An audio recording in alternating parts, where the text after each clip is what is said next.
Can everyone join us on the table? Kevin? Am I going to block the camera? Oh, No, you won't. That's nice to be able to fit everyone. So, thanks for coming to the talk, and thank you for Barbara, who wears many hats on campus, so she has a especially, I think, crazy schedule for serious case of bad hair. So I'm very pleased that she's here. When we started the UCHRI group on risk uncertainty, she was one of the first to give us help, bibliographic help, but also some guidance on risk uncertainty. So it's a personal pleasure to have you back. Barbara is in feminist studies, anthropology and sociology at UCSB, but more prominently, she's the principal investigator and director of the Center for Nanotechnology and Society. So I was very interested because she has long made the argument for how we view emergent technologies, so the public perceptions of risk, and of course dealing with scientists and policymakers. She's in the thick of things, things that I think we tend to critique from the humanities, but I'm not in the thick of it. So I think I thought this was a good beginning for us. The book, 2003 book, Risk, Culture, and Health Inequality, Shifting Perceptions of Danger and Blame, is of course something that one can go to see some of the early work on what Barbara is working on, but then she's going to tell us more about her work. So over to you. Thank you very much. And thank you all. So I actually have to tell you, I had great trepidations about coming and giving a talk in the English department.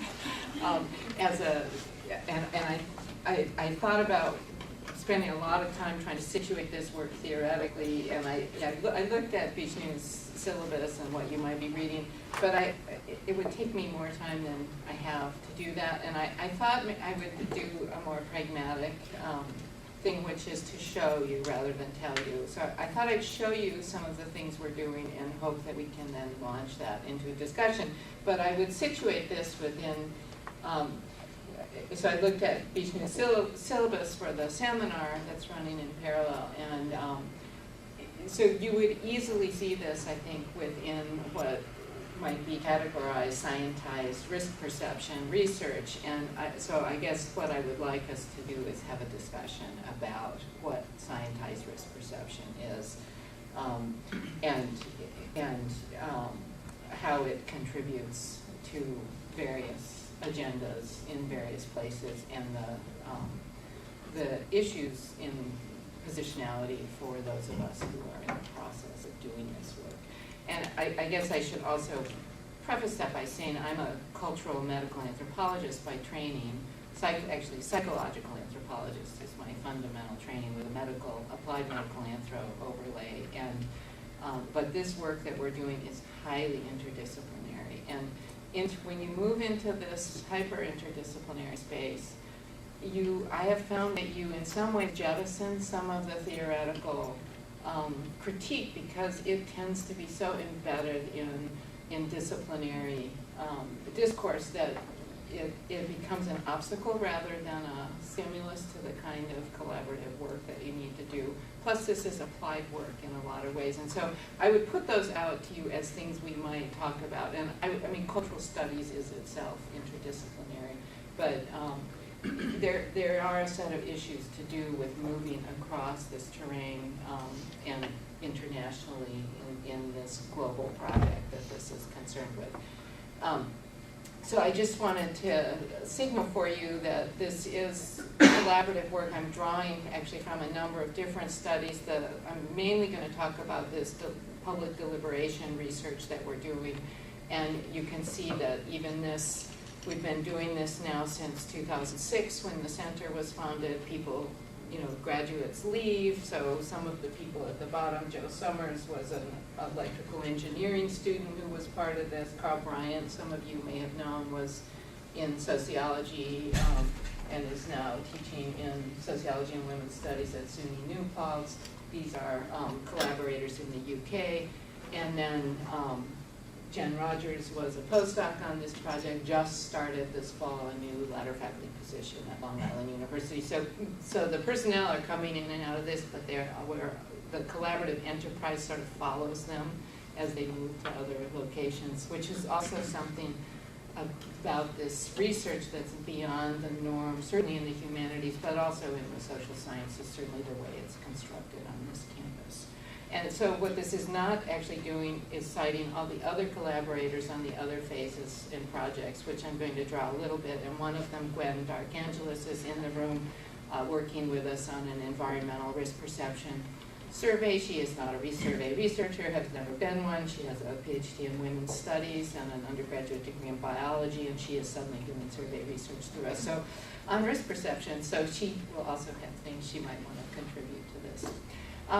So I'm going to talk a little bit about what these centers are to contextualize this, a little bit about risk perception research and what we're doing, and then get to what I think of as the heart of what I was hoping to talk about, which is the idea of ambivalence in public response and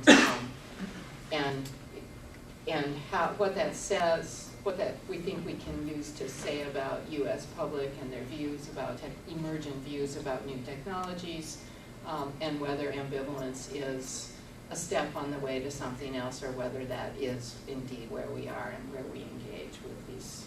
So for this audience, I'm going to assume that not all of you necessarily know what nanotechnology is or what nanotechnologies are. So fundamentally, nanotechnologies are a set of materials. So they're a physical, new kinds of synthesized materials that are being created at the nanoscale. And the nanoscale, 1 nanometer is 1/1000th of a meter. So this is very small. It's essentially at the molecular level.